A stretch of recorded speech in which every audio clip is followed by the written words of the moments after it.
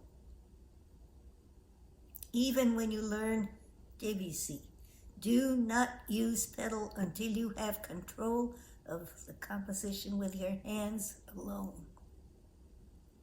Then you can start to use pedal, but very, very little, only in spots where you absolutely need the use of pedal. If you start using pedal too soon, you over pedal, and the piece becomes something entirely different from what you see on the paper. And was there any other teachers there that you studied with? Oh yes, I had many, many good lessons at the Conservatoire.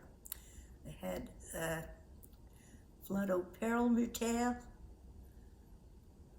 I had, he was something of the Russian school. And I started playing Rachmaninoff after I was about 10 years old, because I wanted to play more compositions by Rachmaninoff after I played for him. And he recommended that I get Rachmaninoff's preludes and etudes to start practicing on some of his work. I even learned the opening chords of the second concerto while I was working with Mr. Rachmaninoff. That was an unforgettable experience because, of course, I was 9 years old and I did not have the span in my hand that I have now. And yet, I had the courage, maybe because I was just a little kid, to try to imagine how to do those opening chords. Whenever I learned a new composition, in order to solidify it into my hands and play it on different pianos, we would visit the Poulenc company, and there was there a person whom my father could speak to because he was interested in violin as well as piano. His name was Marc Pascherle. That's capital Pincherle. And his great claim to fame was a book about violinists. And yet he was the manager of the Poulenc Piano Company. And my father could speak to him because he did not know enough people to meet other violinists.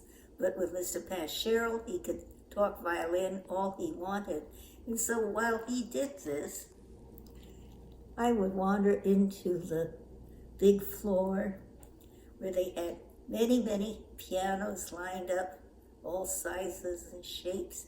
I would try my new piece on this piano, and my new piece on this piano, and my new piece on this other piano, my new piece on this little piano, my new piece on a great big piano. And everywhere there were signs on the walls. Défense de fumée. That means smoking is absolutely no smoking, no smoking, no smoking.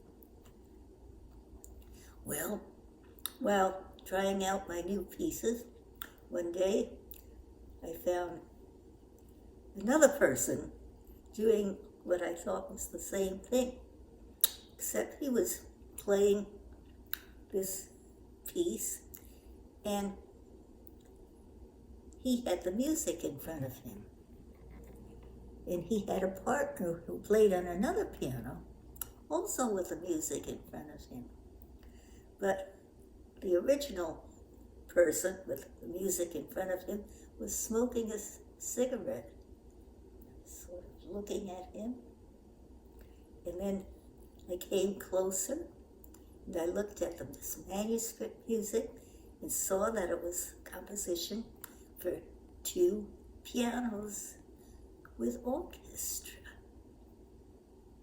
And so I stood watching this first person, and I turned the page for him. He didn't even acknowledge me. He turned another page, and I stuck with him till they ended the movement. And his name was Francis Poulenc. Oh, Poulenc. Wow. And he sort of looked at me, that he could speak a little English, and I turned pages for him on this occasion, and every time that I found him, he was just writing this concerto at this time. And he gave me a cashew, which had a tiny box of candies that remove the smell of tobacco. Kash means hide, and the cashew is a candy that hides the tobacco smell or taste. And he dared to turn all the no smoking signs around so he didn't have to look at them. He needed to smoke. And you could tell which pianos he had chosen to practice on by the little nasty look that it gave to the piano, you know, with its black, you can tell where he rested his cigarette. Oh, my. After one of his visits, there would be about 10 pianos that would have these nasty marks on them. Oh, no. And my father once asked Mr. Paschal, why do you let that bum come in here and ruin the pianos? And Mr. Paschal gave the most marvelous answer. He said, that bum is a genius. Mm-hmm. And the world now knows that this was true. Right. So I also heard you tell us before that you used to love to go to the pastry shops in France. Well, to go to a pastry shop and just look, you feast your eyes more than anything else. It is hard to tell a person who hasn't seen one what a real French pastry shop looks like, because you have in front of you perhaps 50 different kinds of sweet pastry. And even if you don't go into the sweet pastries, if you stick to the breads, there's nothing like the Sunday rush for croissant, when the fresh croissants are ready to take home. They're not cold yet from their oven. And the crescent shape, you know how difficult they are to make. And a baker, they show the baker in the window kneading and kneading and kneading. Tiny, thin layers. One layer separated by the next by pure butter. Another layer, pure butter. Another layer, pure butter. It's the most fattening thing in the world, I guess, but they're wonderful. And to think that my sister and I would be sent down to a bakery every Sunday morning and stand in line until we could get to the croissant, and then just purchase croissant for our family, run back home before they get cold, and enjoy them for breakfast, Sunday breakfast. Mm-hmm. Do you speak French? And when did you learn how to speak that? Well, I grew up in Paris. I lived in Paris from 1932 to 1939. That is between concerts. We Paris apartment. It's 4 Rue Faraday. It was in the 17th arrondissement. It was a nice Sunday walk from there to the Arc de Triomphe, which is called the Étoile, the Star. And then we would walk down the Champs-Élysées, their leading boulevard. Then we'd have dinner at a Chinese restaurant, maybe, and then walk back home. In those days, that's what families did on Sunday afternoons. They'd take an afternoon walk together.